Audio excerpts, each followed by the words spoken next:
Hello, and welcome to Life After Life, an in-depth look at the different segments in the field of parapsychology. I'm your host, Vicki Witalis.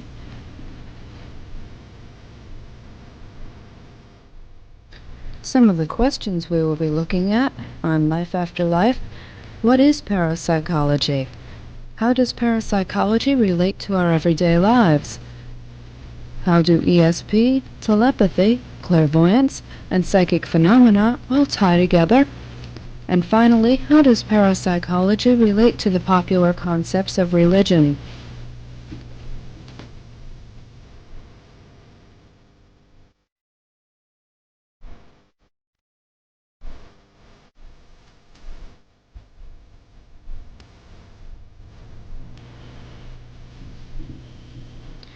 Parapsychology is the study of psychic phenomena using scientific methods.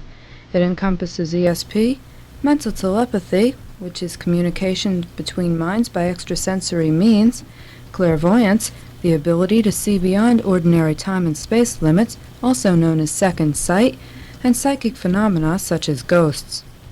In relation to today's churches, psychic phenomena is not generally accepted. While accepting the scriptural teachings that demons can take control of persons, all the Orthodox Christian churches as well as Judaism note that no biblical reference exists to the haunting of premises. As far as demoniacal possession is concerned, today's clergy steps aside for psychiatry, and regarding phantoms and poltergeists, they appear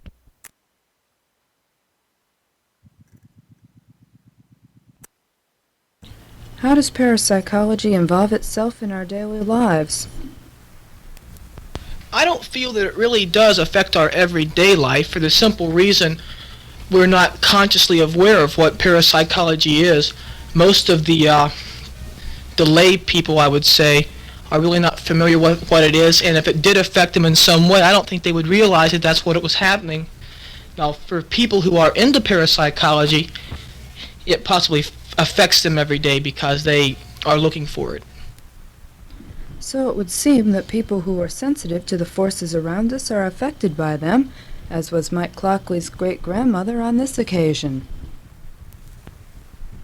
My grandfather was in World War I, and he was over fighting the Germans in the trenches, and he has great war stories that he tells about that.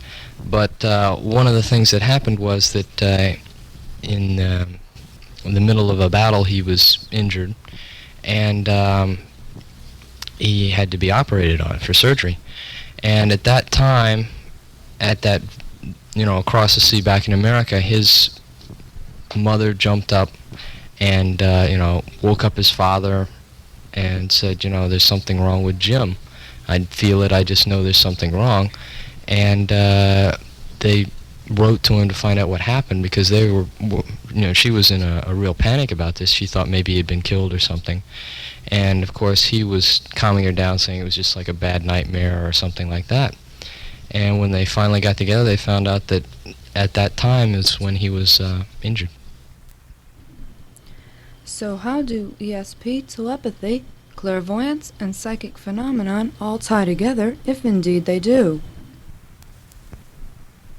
In my opinion, the only thing that links all these items that you just mentioned is the fact that they deal with the mind. Each one of those is a different category in and of itself, but the mind is the key word here. Everything that you've listed comes from the mind. Scientists have stated that we've only used 10% of our mind, and if we could use the other 90, they just wonder where we would be today. And I think these things that you have just asked me about is part of the other 90% of our brain that we haven't used, and I'm sure that is to be the key word that will link them all together.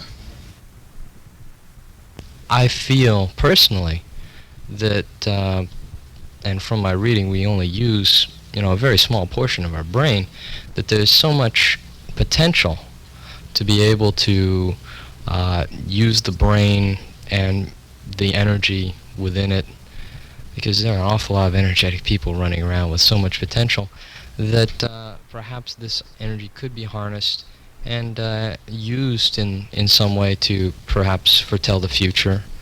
Although I don't know if that's possible, but maybe to do certain things in the way of movement. I think the big thing, though, is communication with other individuals. That seems to be the most common among people. In other words, the telepathy, right. People seem to be able to have the same exact feeling at certain moments, or the same words will come to a person at the exact same time. Like you will say something to somebody and two people will answer it at the same time with the same words. Now, of course, they may have planned that chorus reply out, but on the other hand, I know that for myself that it's happened several times without any prior knowledge. Now, maybe I was tuning in on the person's thoughts who was talking, and I also said the same thing they were, or maybe they tuned in on my thoughts. I think that's really fascinating to think that maybe somebody could be sort of, fiddling with the dials of their radio tuner and just sort of zap in on your mind.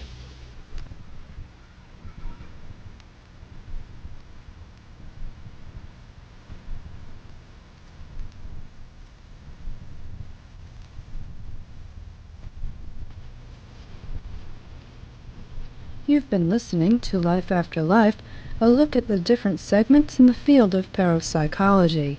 My guests have been Steve Casta and Mike Clockley. I'm Vicki Witalis.